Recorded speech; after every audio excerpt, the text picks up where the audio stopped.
Good morning once again class.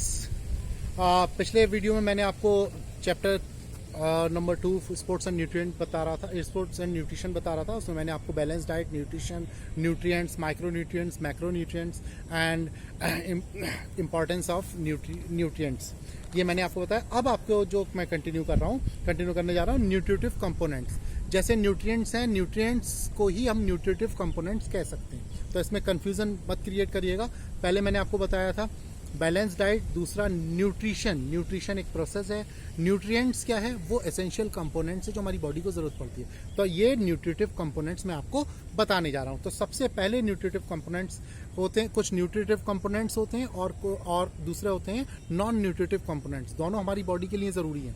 अब nutritive components क्या है, नॉन न्यूट्रिटिव कंपोनेंट्स क्या है, ये मैं आपको स्टेप बाय स्टेप बता रहा हूँ। तो न्यूट्रिटिव कंपोनेंट्स में सबसे पहली चीज आती है, जैसे मैंने बताया, कार्बोहाइड्रेट, प्रोटीन एंड फैट।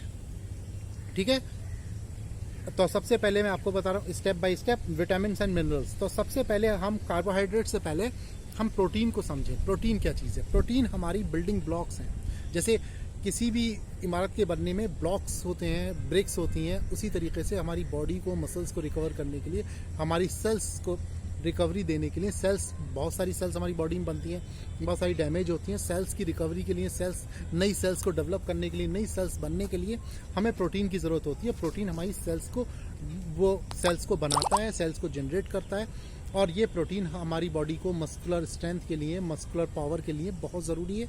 और प्रोटीन हमारे लिए कितना ज़रूरी है, फॉर एग्जाम्पल, कैसे आप कितने प्रोटीन की आपको ज़रूरत है पर डे, तो इसके लिए आपको इतना कहा जा सकता है कि जो आपका बॉडी वेट है, यानी जितने केजी आपका बॉडी वेट है, उतने ही ग्राम आपको प्रोटीन पर डे चाहिए। और अगर आप एथलीट हैं, आप फिजिकल एक्टिविटीज़ ज़्यादा करते हैं, तो आपको जिसका जस्ट डबल, सपोज दैट आपका वेट 75 केजी है, तो 75 ग्राम आपको प्रोटीन चाहिए। और अगर आप फिजिकल एक्टिविटीज़ ज़्यादा करते हैं, एथलीट हैं, स्पोर्ट्समैन हैं, तो आप जो है आपको इसका जस्ट डबल चाहिए। जस्ट डबल कितना हुआ? 150। तो 75 का 75 ग्राम मल्टीप्लाई बाई 2, 150 ग्राम आपको प्रोटीन हर हालत में पर डे चाहिए। तो ये प्रोटीन आपकी बॉडी का बिल्डिंग ब्लॉक्स होता है, आपकी बॉडी का मसल्स को जनरेट करता है, मसल्स को रिकवर करता है, बहुत सारी चीज़ें आपके लिए ज़रूरी होता है। अब इस दूसरे नंबर पे आता है कार्बोहाइड्रेट। जब भी हम फूड लेते हैं, एक्सरसाइज करते हैं, फिजिकल एक्टिविटीज़ करते हैं, तो हमारी मसल्स का लॉस होता है, हमें थकान महसूस होती है। जो इंस्टेंट रिकवरी देता है, उसके लिए हमको कार्बोहाइड्रेट की ज़रूरत होती है। लेकिन जब हम प्रोटीन हमारी बॉडी को डेवलप करता है, हमारी मसल्स को जनरेट करता है, तो उसके साथ साथ वो प्रोटीन हमारी बॉडी में कैसे पहुंचता है? वो प्रोटीन पहुंचता है कार्बोहाइड्रेट के थ्रू। कार्बोहाइड्रेट जो है ट्रांसपोर्टेशन का काम करता है हमारी बॉडी में प्रोटीन को पहुंचाने के लिए। प्रोटीन जो है कार्बोहाइड्रेट के थ्रू ही हमारी बॉडी में पहुंचता है, और जो हमारी रिकवरी होती है, इंस्टेंट रिकवरी होती है, वो प्रोटीन से और कार्बोहाइड्रेट से बहुत जल्दी होती है। कार्बोहाइड्रेट किन किन चीज़ों में पाया जाता है, ये मैं स्टेप बाय स्टेप बताऊंगा। पहले आपको बताता हूँ प्रोटीन। जितने भी नॉनवेज फूड हैं उनमें प्रोटीन पाया जाता है। एग है, चिकन है, मटन है, उनमें प्रोटीन पाया जाता है। और उसके साथ साथ वेजिटेरियन फूड जो है, जैसे सोयाबीन है, चने हैं, उनमें प्रोटीन पाया जाता है। दूध में भी प्रोटीन होता है। उसके साथ साथ ये सारी चीज़ें आपको बॉडी में, पनीर में प्रोटीन होता है, डेयरी प्रोडक्ट्स में पनीर और दूध, मिल्क में प्रोटीन होता है। तो ये सारी चीज़ें आपको बहुत अच्छी रहती हैं। अगर आप इनका सेवन करें तो अच्छी चीज़ें आपको रिकवरी मिलती है, प्रोटीन मिलता है। इसके बाद आता है आपका कार्बोहाइड्रेट। कार्बोहाइड्रेट आपको कैसे चाहिए? कार्बोहाइड्रेट जितनी भी आपके जो वो फूड होते हैं, जैसे दही है, दही में कार्बोहाइड्रेट होता है, केला है, उसमें कार्बोहाइड्रेट होता है, अनाज है, उसमें कार्बोहाइड्रेट, चावल में कार्बोहाइड्रेट होता है, और जो है गेहूं में कार्बोहाइड्रेट होता है, जो हम रोटी खाते हैं उसमें ब्रेड है, कार्बोहाइड्रेट में होता है। तो प्रोटीन के सोर्स मैंने आपको बताया, नॉन वेज में बताया, वेज में बताया। सबसे ज़्यादा प्रोटीन जो है फिश में होता है, नॉन वेज में अगर देखें तो। इस तरीके से आपके प्रोटीन हो गया, उसके साथ साथ आपका कार्बोहाइड्रेट हो गया। इसके बाद आता है फैट। फैट दो तरीके का होता है, एक HDL और एक LDL।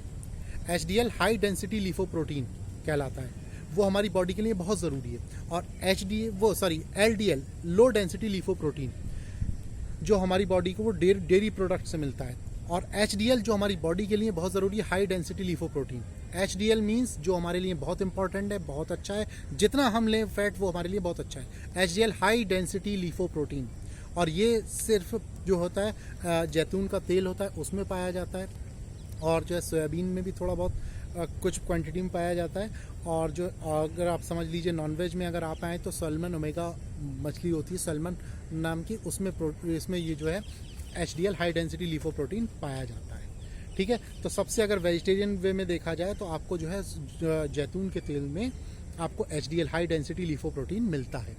ये फैट का नाम है हाई डेंसिटी लिपोप्रोटीन। एक होता है LDL यानी low density lipoprotein. Low density lipoprotein जितने भी डेयरी प्रोडक्ट्स हैं उसमें सब में लो डेंसिटी लिपोप्रोटीन होता है।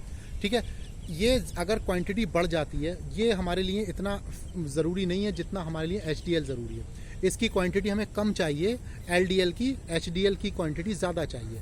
रेशियो हमारी बॉडी में कितना होता है, HDL होता है 1 और LDL होता है 5। ये रेशियो हमारा होना चाहिए। तो हम लोग क्या करते हैं, हम लोग इसको तो 25 कर लेते हैं, यानी 5 का भी 5 टाइम्स 25 कर लेते हैं डेयरी प्रोडक्ट्स के थ्रू। और बहुत सारी चीज़ें, एनिमल फैट में भी LDL होता है। तो ये सारी चीज़ें हमारी बॉडी में बढ़ जाता है, जो हमारी बॉडी में फैट बढ़ जाता है, जो हमारे लिए हार्मफुल फैट होता है, जिससे हार्ट अटैक के चांसेस बढ़ जाते हैं और बहुत सारी प्रॉब्लम्स क्रिएट होती हैं, जो हानिकारक फैट यानी हार्मफुल फैट कहा जाता है। तो ये कहलाता है LDL। जितना चाहिए तो हमें इतना नहीं, लेकिन हम बहुत ज़्यादा ले लेते हैं उसको, पराठे और ये सारे तेल तली हुई बुरी चीज़ों के ज़रिए हम ले लेते हैं। लेकिन HDL हमारे पास 1 ही रहता है। तो हम अगर इसको या तो इसको कम करें जो 25 हो जाता है, 1:25 होता है, या तो 25 से कम करके हम इसको लेके आए, कम से कम 10 तक तो लेके आए। या अगर हम ये नहीं कर सकते तो हम इसका रेशियो जो है जो 1 है, इसको अगर हम 2 कर दें, तो ये हमारा 10 को रिकवर कर देगा। अगर 1 जो है 5 को रिकवर करता है तो ये 2 कर दें तो हमारा 10 को रिकवर कर देगा। और अगर 3 कर दें तो 15 को कर देगा, 4 कर दें तो 20 को कर देगा, और 5 कर दें तो 25 को कर देगा। ठीक है, तो अगर हम इन चीज़ों का ध्यान रखें तो ये HDL हाई डेंसिटी लिपोप्रोटीन जो हमारी बॉडी के लिए ज़रूरी है, यहाँ तक कि हमारे ब्रेन को शार्प करने के लिए भी बहुत ज़रूरी होता है ये फैट। और हमारे हार्ट में जो ब्लॉकेज आ जाते हैं LDL की वजह से, उसको दूर करने में भी बहुत सपोर्टिव होता है हमारा HDL। तो HDL ओमेगा 3 कहलाता है और LDL जो होता है वो ओमेगा 6 कहलाता है। तो इस फैट को हमारी बॉडी से कम करने के लिए हमें ज़्यादा से ज़्यादा हमें HDL लेना होगा। HDL हमारे लिए बहुत ज़रूरी है। LDL को कम करें और HDL की क्वांटिटी बढ़ाएं, तो हमारी बॉडी बिल्कुल फिट रहेगी। और ये सारी प्रॉब्लम जो फैट की वजह से क्रिएट होती हैं, ओवरवेट हो जाता है इंसान, और बहुत सारी प्रॉब्लम, शुगर की प्रॉब्लम्स हो जाती है, बहुत सारी चीज़ें हो जाती हैं। तो इनसे दूर करने के लिए हमें HDL की ज़रूरत होती है। तो ये मैंने फैट बताया आपको। फैट कितने तरीके का होता है, सैचुरेटेड फैट, अनसैचुरेटेड फैट। बस आप ये ध्यान रखें कि LDL आपका लो डेंसिटी लिपोप्रोटीन आपका डेयरी प्रोडक्ट में होता है, जिसे सैचुरेटेड फैट भी कह सकते हैं। उसके बाद HDL जो होता है वो हमारे लिए बहुत अच्छा होता है, यानी ब्रेन के लिए हमारे HDL और पूरी बॉडी के लिए HDL हमारे लिए हाई डेंसिटी लिपोप्रोटीन बहुत ज़रूरी होता है, जो ओमेगा 3 कहलाता है और सॉल्मन फिश में पाया जाता है और जैतून के तेल में पाया जाता है। ठीक है, तो ये मैंने आपको फैट के बारे में बताया। सबसे पहला प्रोटीन बताया, उसके बाद कार्बोहाइड्रेट बताया, उसके बाद फैट बताया। ये मैंने न्यूट्रिटिव कंपोनेंट्स। इसके बाद जो है न्यूट्रिटिव कंपोनेंट्स आते हैं, वो आते हैं आपके विटामिन एंड मिनरल्स, जिनको माइक्रो न्यूट्रिएंट्स कहते हैं। विटामिन हमारे लिए क्यों ज़रूरी है, इसकी कमी से क्या प्रॉब्लम होती है, वो बहुत सारी चीज़ें आपको बुक्स में अवेलेबल होंगी। मैं भी आपको बताऊँगा विटामिन की कमी से सबसे ध्यान रखना है कौन से विटामिन की कमी से कौन सी प्रॉब्लम क्रिएट होती है। तो ये सब चीज़ें आपको याद रखना है। और उसके बाद मिनरल्स आपकी बॉडी के लिए क्यों ज़रूरी हैं, वाटर लेवल आपकी बॉडी के लिए क्यों ज़रूरी है।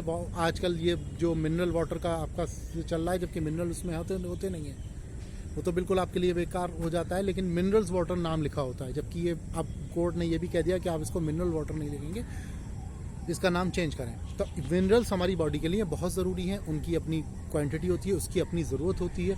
और वो आप जब स्टेप बाय स्टेप उसको समझेंगे, पढ़ेंगे उसके बारे में, तो और बहुत सारी नॉलेज आप उसमें गेन करेंगे।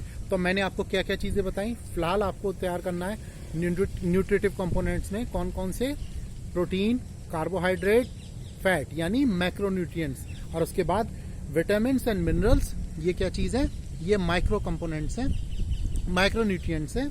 तो ये आपके ये न्यूट्रिटिव कंपोनेंट्स हो गए। इसके बाद आता है नॉन न्यूट्रिटिव कंपोनेंट्स, यानी न्यूट्रिशन वैल्यू तो उनकी नहीं होती है, लेकिन हमारी बॉडी के लिए ये ज़रूरी है। तो नंबर 1 अगर हम देखें तो नंबर 1 है वाटर की न्यूट्रिशन वैल्यू तो नहीं है, लेकिन हमारी बॉडी को की ज़रूरत जो है 70 to 80% वाटर हमारी बॉडी में ज़रूरी है।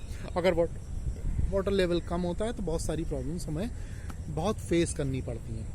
और जैसे ही हम लोग गर्मियों में वाटर लेवल ज़्यादा चाहिए होता है, हमको वाटर ज़्यादा कंज्यूम करते हैं, जाड़ों में कम कर देते हैं, जाड़ों में रिस्क फैक्टर बढ़ जाते हैं वाटर की कमी से।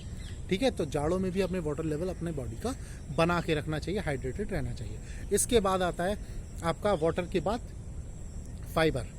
फाइबर जो है नॉन न्यूट्रिटिव कंपोनेंट है, लेकिन इसकी ज़रूरत है हमारी बॉडी में। हमारी बॉडी में फाइबर इसलिए ज़रूरी है कि हमारी बॉडी में जो हम फूड लेते हैं वो हमारी बॉडी को डाइजेस्ट करने में फाइबर का बहुत बड़ा रोल होता है। सपोज दैट कि इंटेस्टाइन में फाइबर जो है हमारी ब्रश की तरह हमारी इंटेस्टाइन को साफ करता है, हमें कब्ज़ की, एसिडिटी की प्रॉब्लम को दूर करता है। और फाइबर अगर हमें ज़्यादा फाइबर हमें चाहिए, अगर हम खाने के साथ फाइबर लेके जैसे आटा छान लेते हैं, मैदा बना लेते हैं, उसको और करते हैं तो नुकसान करता है। अगर हम उसकी भूसी को यानी आटे की भूसी को भी अगर हम खाएं तो हमारी बॉडी में फाइबर की कमी को दूर करता है। और फाइबर हमारी बॉडी के डाइजेस्टिव सिस्टम के लिए बहुत ज़रूरी है। इसकी न्यूट्रिटिव वैल्यू तो नहीं है, लेकिन ये आपको सपोर्ट करता है आपकी बॉडी के डाइजेशन सिस्टम को, इम्यून सिस्टम को बनाए रखने में। इसके बाद आता है प्रिजर्वेटिव्स। प्रिजर्वेटिव्स जो होते हैं जो फूड हमारा बहुत ज़्यादा दिन तक रखते हैं, उनकी जो है न्यूट्रिटिव वैल्यू तो ख़त्म हो जाती है, बस वो सिर्फ हमें कैलोरीज दे सकते हैं, हमारा पेट भर सकते हैं। जो प्रिजर्वेटिव फूड्स होते हैं वो सिर्फ आपका पेट भर सकते हैं, न्यूट्रिटिव वैल्यू उसकी नहीं होती। इसलिए प्रिजर्वेटिव्स को हम लोग नॉन न्यूट्रिटिव कंपोनेंट्स में रखते हैं। तो मैंने नॉन न्यूट्रिटिव कंपोनेंट्स कौन कौन से बताए? Number 1 water, number 2 fibre, number 3 preservatives. ठीक है, तो ये मैंने नॉन न्यूट्रिटिव कंपोनेंट्स था। इसको अच्छे से तैयार करिएगा और क्वेश्चन भी आ सकता है आपका, which one is of the non nutritive components. तो ये तीनों नाम के साथ एक और नाम दे दिया, सपोज दैट प्रोटीन। तो आपके पास ये ऑप्शन है, तो यह non nutritive component water, fibre और प्रिजर्वेटिव्स हो गए, लेकिन प्रोटीन जो है न्यूट्रिटिव कंपोनेंट्स है, तो आप उस पर टिक करिएगा। ये ध्यान रखिएगा, ऑप्शनल क्वेश्चंस भी आएंगे आपके पास और 1 नंबर के क्वेश्चंस भी आते हैं, और 3 मार्क्स का भी क्वेश्चन होंगे, 5 मार्क्स के भी क्वेश्चन होंगे। तो बी केयरफुल अबाउट इट, आप अच्छे से तैयारी करिएगा। ठीक है, आज के चैप्टर में मैंने आपको बताया चैप्टर 2 स्पोर्ट्स एंड न्यूट्रिशन। सबसे पहले balance diet, number 2 nutritions, number 3 nutrients में मैंने macro nutrients and micro nutrients बताए आपको। उसके बाद आया वाई वी नीड न्यूट्रिएंट्स की क्या ज़रूरत होती है। इसके बाद nutritive components, protein, carbohydrate, fat. ठीक है, उसके बाद मैंने बताया आपको विटामिन्स एंड मिनरल्स। उसके बाद नॉन न्यूट्रिटिव कंपोनेंट्स मैंने आपको बताया water and fibre and preservatives. ये आपका चैप्टर में आगे, इस चैप्टर को नेक्स्ट वीडियो में मैं कंटिन्यू करूँगा। इसके अलावा आपको और भी कोई क्वेरीज हो, कोई प्रॉब्लम हो, तो आप मुझसे कंफर्म कर सकते हैं। हाँ, कुछ बच्चों ने मुझसे क्वेश्चन पुट अप किया था कि सर हमें कौन सी बुक लेनी है। आप बार आप लोग मैसेज करते हैं, कंफ्यूज रहते हैं। तो NCERT की अभी कोई फिजिकल एजुकेशन की बुक नहीं आई है, लेकिन आपको जो है, आपको इसमें जो है आप कैंडिड पब्लिशर या सरस्वती पब्लिशर्स में से कोई भी आप ले लीजिए, हार्बर पब्लिशर्स की भी ले लीजिए अगर जो भी आपको मिल जाए। तो इन तीनों पब्लिशर्स में से कोई भी बुक हो हेल्थ एंड फिजिकल एजुकेशन से रिलेटेड, आपको वो ले लीजिए। और लेकिन एडिशन याद रखिएगा, वो एडिशन आपका जो करंट एडिशन होना चाहिए। अगर अगर आपने 2 साल 3 साल पुराना ले लिया तो वो आपको जो है उसमें कुछ चेंजेस आ गए हैं, CBSE ने सिलेबस में भी चेंजेस किए हैं, तो वो शायद आपको कन्फ्यूज़न क्रिएट करता है। तो आप इस चीज़ का ध्यान रखिएगा। कोई भी आप एडिशन लेने से पहले आप देखें कि वो करंट एडिशन है या नहीं। ठीक है, थोड़े चेंजेस होते रहते हैं और सब होते रहते हैं, तो सब प्रॉब्लम होती है। तो आपको फिर भी आपको कोई प्रॉब्लम हो तो आप मुझसे मिल सकते हैं, मुझसे कांटेक्ट कर सकते हैं, मुझसे पूछ सकते हैं, मैसेज कर सकते हैं, मैं आपको स्टेप बाय स्टेप बताता रहूँगा। Thank you and have a nice day. Stay safe in your home.